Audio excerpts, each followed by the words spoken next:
பாக்குறேன் போட்டோ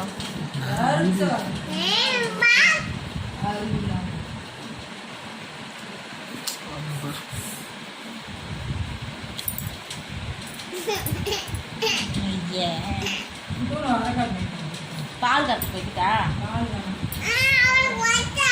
செருப்பு பிஞ்சிரும். அப்புறம் ஊருக்கு போக சொல்லிடுவேன், பிறந்த நாள் கொடுக்க வேணா சொல்லிடுவேன்.